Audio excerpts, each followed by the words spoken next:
Mga kalatagaw, magandang gabi. Ngayon pag-uusapan natin yung bagong viral ngayon na kung saan ay namataan nga itong bridge na gumalaw doon sa Biliran.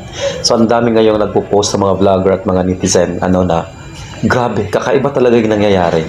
So mapapansin natin na yung sabi nga ng iba na final destination o darating daw panahon na doon nga sa Revelation no, sa Bible na ganun nga yung mangyayari. Nasa isipan natin na kakaiba talaga.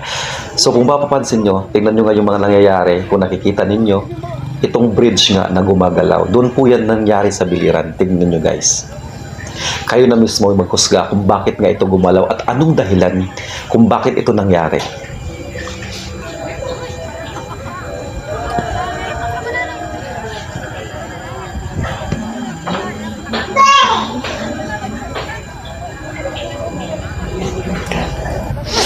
Nakikita natin mga kalatagaw na doon mismo sa video